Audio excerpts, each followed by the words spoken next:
Oi, gente! Sejam bem-vindos a mais uma aula de geografia.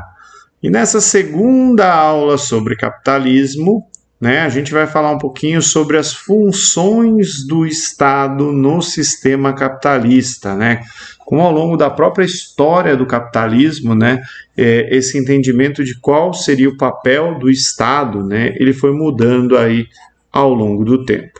Então, vamos lá. Para começar, eu queria que vocês, que estão assistindo esse vídeo, mas não assistiram a aula 1 sobre capitalismo, assistam ela, porque tem um monte de coisa que eu falei lá na aula 1, sobre a origem da palavra capitalismo, sobre a questão do acúmulo de capitais. Na primeira aula eu contei um pouquinho sobre a história do capitalismo aí ao longo do tempo, como que ele foi evoluindo.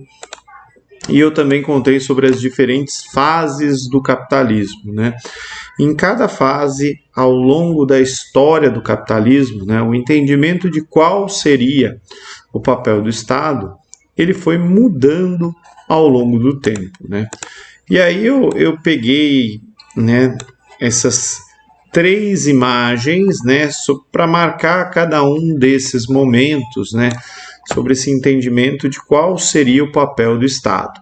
A gente tem aí o liberalismo, ou welfare state, ou Estado do bem-estar social de inspiração keynesiana. O Keynes é esse tiozinho, e o neoliberalismo. Então vamos falar aí sobre cada um deles, Então, liberalismo, a fase liberal do capitalismo, ela vai acontecer ali, mais ou menos na época, do capitalismo industrial, quando a indústria está se afirmando enquanto grande atividade de acúmulo de capital, E aí o liberalismo ele vai vir meio que para romper com o pacto colonial, e também ele vai aparecer ali no momento onde colônias estão se tornando aí países independentes, E a ideia, a visão dominante aí desses países que já tinham indústrias, eram ganhar mercados, junto a esses países recém-criados. Então, liberalismo, vem de liberdade enquanto princípio fundamental, e a crença de que o mercado, a lei de mercado, a lei da oferta e da procura, vai resolver tudo quanto é tipo de situação distinta. Então, o Estado, o governo, ele não deve intervir na economia, e o mercado ele teria ali uma capacidade de se autorregular, E o Estado deveria somente prover aquilo que seria o básico, segurança e proteger a propriedade, proteger quem tem propriedade também. Mas essa visão ela vai durar aí, até o início do século XX, e ela vai encontrar aí alguns problemas, várias crises econômicas ao longo da sua existência, e principalmente a famosa crise de 29, talvez foram a gota d'água para o liberalismo, para entender que o Estado, de alguma forma, ele deveria intervir em alguns momentos. E é aí que vai vir a segunda visão do papel do Estado, que é a visão do Keynes. Keynes é esse tiozinho aqui, ele é um economista inglês também, que nem o Adam Smith, que é o grande teórico ali do liberalismo, O Keynes ele já defendia uma intervenção mais ampla do Estado na economia, para corrigir as distorções do capitalismo, seja distorções de preço, seja distorções em tempos de crise, distorções na oferta, enfim. E o Keynes ele vai ganhar bastante espaço, a partir da crise de 29. As ideias dele, vão encontrar bastante eco em vários países aí, desenvolvidos pós 1929. E a grande ideia dele, o mantra aí, é que o Estado deve intervir na economia, O Estado tudo resolve, o Estado vai resolver aí as contradições do sistema capitalista. É importante lembrar que, além das crises econômicas, o capitalismo industrial ele deixou uma situação de grande desigualdade social, a partir do momento que tinha muito capital acumulado junto à burguesia e pouco, junto aí aos proletários que viviam condições de vida cada vez piores. E aí tem movimento de greves, organização sindical. 1917 teve a Revolução Russa, depois 1922 ou 23, agora não lembro o ano, formação da União Soviética. Então, no início ali do século XX, existiu o fantasma do comunismo, Quase todos os países tinham partidos comunistas, partidos socialistas, movimento operário articulado. E o keynesianismo, ele também vem, para, de certa forma, salvar o capitalismo do socialismo, Então, as políticas que são previstas aí de redistribuição de renda, do Estado oferecendo saúde, educação, principalmente para quem não podia pagar por esses serviços, de alguma forma, vão minar aí no mundo que hoje a gente chamaria de mundo capitalista desenvolvido, a possibilidade de ocorrer uma revolução socialista. Então, eu posso dizer que a adoção das ideias do Keynes, de certa forma, salvou o capitalismo do socialismo. Mas, ao mesmo tempo, dentro dessa ideia de intervenção do Estado, a gente teve a criação de empresas estatais, estatização de setores econômicos, isso também, e muitos impostos.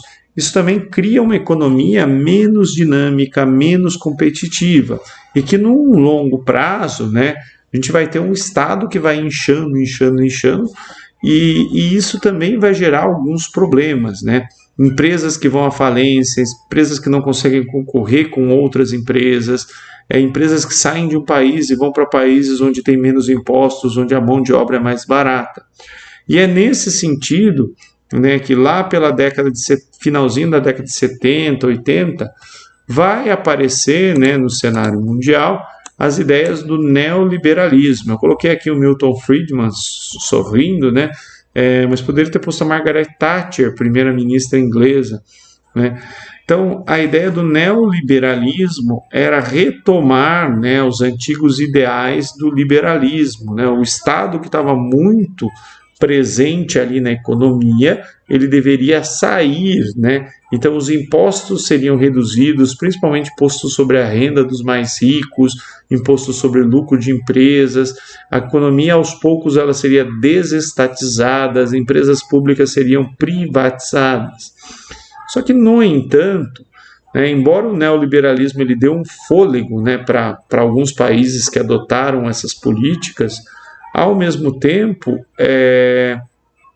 ele se provou no longo prazo também incapaz de resolver algumas das contradições aí do capitalismo. Enquanto o welfare state ele, aos poucos ia engessando a economia, não necessariamente o neoliberalismo gerou concorrência. Por exemplo, aqui no Brasil a gente privatizou o setor de telefonia, a gente tinha ali as empresas estatais, a gente privatizou, mas a gente teve nesse setor, por exemplo, a criação de outros monopólios. A gente tem 3, 4 grandes empresas atuando nesse setor. Então, a gente trocou um monopólio do Estado, por um monopólio aí por um cartel, de algumas grandes empresas. Então, essa é uma outra questão, que de alguma forma aí, ela precisa ser enfrentada. E uma outra coisa interessante é que dentro dessas visões, o welfare state, o liberalismo, isso está presente hoje nos países. A gente hoje associa, por exemplo, partidos de esquerda, com as políticas do Keynes, do welfare state, do estado de bem-estar social, e partidos políticos de direita com políticas neoliberais. E o debate está tão pobre que, se você defende o welfare state, você é chamado de comunista ou socialista, mas na verdade o welfare state ele salvou, né, o capitalismo do socialismo, do comunismo, né? Enfim, né, e eu não estou querendo dizer que um é melhor ou que o outro é pior, tá? O que eu estou querendo dizer é que o nosso debate político está muito pobre, a gente precisa abrir a cabeça, pensar mais, né, enfim, e talvez, né, conceber uma outra visão econômica que não seja nem do welfare state, nem do neoliberalismo, né, vamos pensar para frente.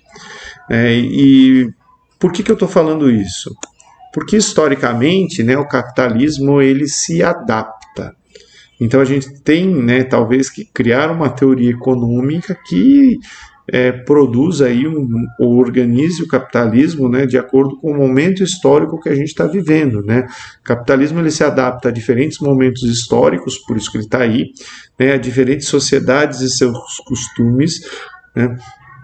Se adapta a estágios de organização social, política e econômica diferentes, né? Dá para lembrar, enquanto a gente tinha uma versão de capitalismo com escravidão aqui no Brasil, a gente tinha uma Europa industrial, países do mundo aí de base agrícola, enfim.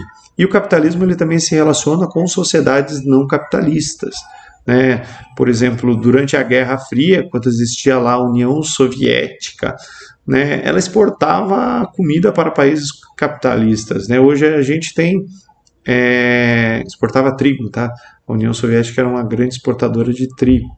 E hoje a gente tem a China que exporta um monte de produtos industrializados para países capitalistas do planeta como um todo, né? Então a gente precisa pensar, né? E talvez a grande forma de construir algo novo é entendendo o que aconteceu, né? E não ficar num reducionismo aí que acaba não ajudando ninguém. É isso, gente. Muito obrigado pela atenção de vocês. Tchau, tchau!